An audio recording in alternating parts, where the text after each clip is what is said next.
guys. One is Andres Levine, who's a young producer, and with Melvin Gibbs, who's a bass player.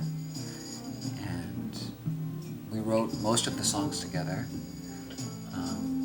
Marisa Monchi and Davi Moraes from Brazil worked with us on a couple of songs. And today we worked with Nana Vasconcelos. But Andres and Melvin and I did most of the record together, and it's almost like a band record, which is different for me, you know. They're really helping me. It means I can relax and enjoy it a little more. I'm not responsible for everything, you know. And I can be the artist, and I can act a little spoiled, you know, sometimes, and it's fun. We went to Brazil together and stayed there for 3 weeks and wrote a lot of the music there, and we were there during Carnival and, you know, whatever. We lived there for a while, and that gave us something in common to build the record on, you know. So we came back to New York, and the three of us came in here. We were here, just the three of us, for 2 weeks, you know. Now we're having other people come in and play. Riichi came in, and Peter Scher.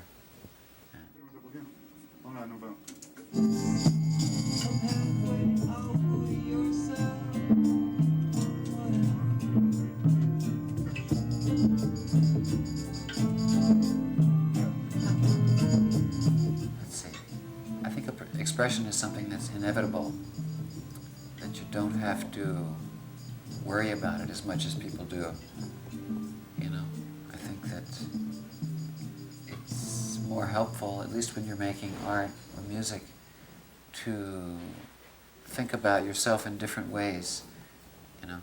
I don't think it's so useful to think of self-expression all the time, you know. I think there's a lot of self in the world. Okay, let's do something different, you know. Let's work together, or let's do something for someone else, or let's, you know, break it up somehow, use a chance or improvisation, or, you know.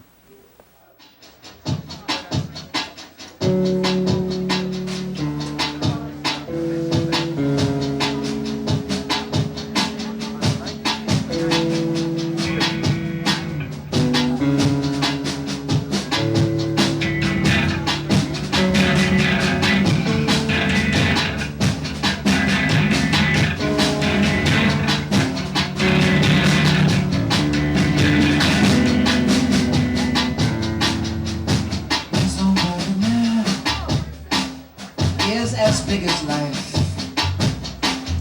it's all aftermath, burns and strikes so bright. He sees right through wall, right through the right no.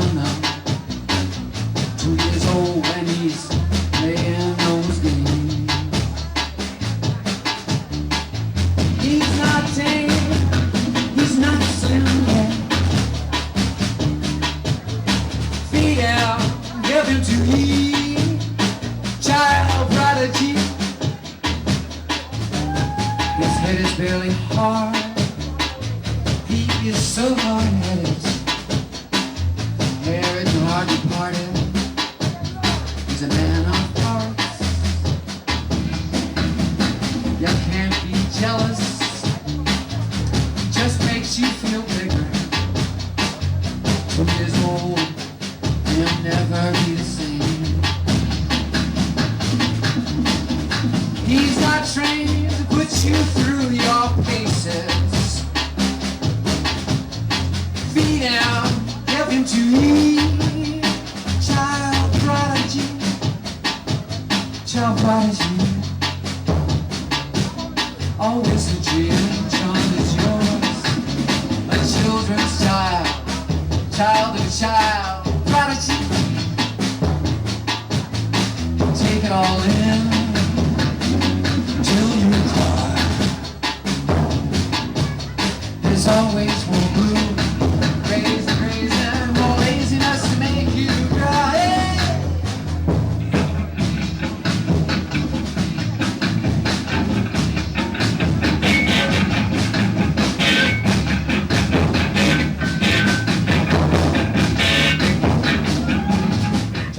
I think that Well, there are several kinds of ways I guess I get inspired. One is working with people while we're doing it. Once it gets started, then new ideas can come very fast. But they also come from different places. I read a lot, and I like to walk and look at people, I think people are very inspiring. Women, situations in the street, and, I get curious, about why,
It's hard to describe, but there are many things I want to do, I mean, I want to improve myself as a musician, as a singer.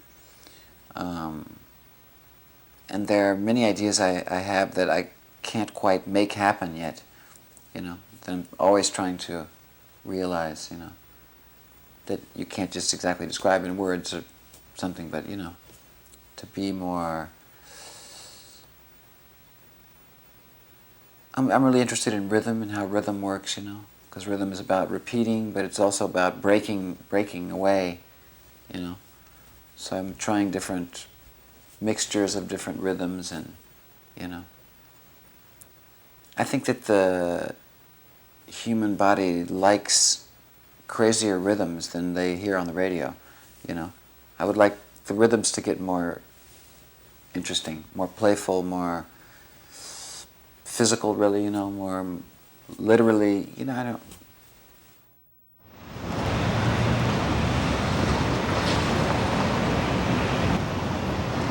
Oh, hey. How you doing? Ta-da. Was Dave? Steve? I thought his name was Dave. Oh, yeah?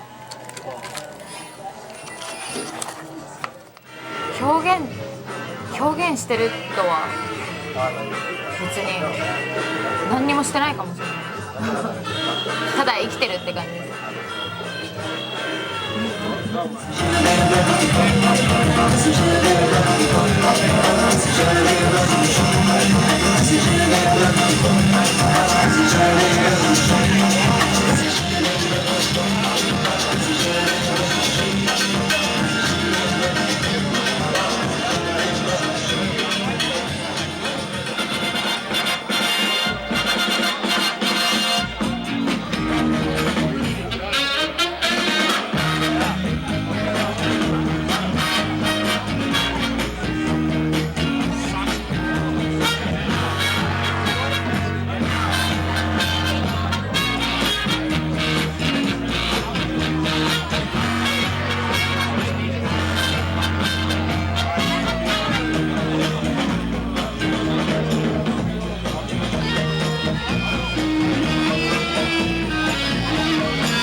I wish I knew everything that went on here, but from what I know that goes on here, we have a lot of music, a lot of dance, a lot of interesting performance art, poetry readings, performance, all kinds of different art forms. But we're known mostly for our new and experimental music. And we do shows every night in not only the main space, which is in that room, which has about 300 capacity, but we also have a small theater called the Alternate Theater that we have about 100 capacity. And we have a third space, which is the tap bar, where we hold about 75 people. So we're able to do 3 different shows in different rooms every night, and then sometimes as many as 2 or 3 shows in each room. So on a very busy night, we could have 7 or 8 different events in one night.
It's multifaceted. We have a real family of musicians who work at the Knitting Factory, and we get a lot of tapes, and we'll get 100 CDs or tapes almost every week, and we try and listen to all of them, and that's certainly an important way to learn about what's happening in music and do programming. But in the end, what is probably the most effective way for us is sort of, again, within this family of artists, when somebody recommends a musician or has a new project that they want to do.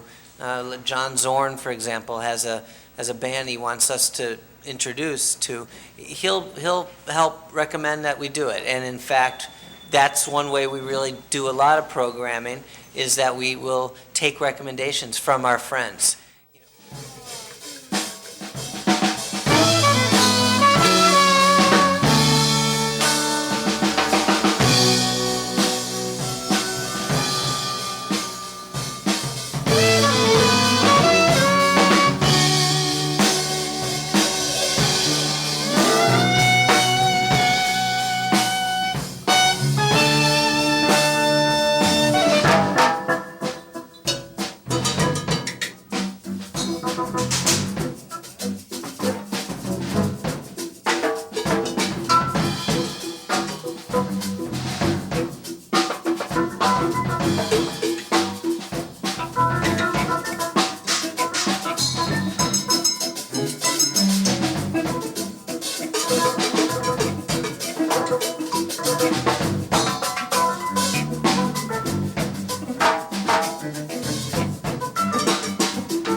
Well, the word avant-garde is French, and it used to come from war, this was the avant-garde, this was the front lines. These are the people in the old days, that you'd kill first, and then, if you did well, the people in the back and the officers would survive. And it's a pretty interesting analogy in music, because the front line of music, is the hardest to survive and is the most risky to make as your living. But it's extremely important to support, because this is the music that 10, 15 years from now we might be more commercial. The sounds of Laurie Anderson, or the Talking Heads, or all of these things eventually at the time were considered avant-garde, but then eventually became more mainstream. So our involvement in supporting the new artists is really where we want to be. We want to support stuff that we hope will invest in the future to be bigger names and come back to us. And we've started to see that with a few bands that we've supported in the beginning becoming very well known. In jazz, Cassandra Wilson or Joshua Redman or Don Byron. These are people who are now on the charts doing really well, that were part of our family in the beginning.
business plans are for the future.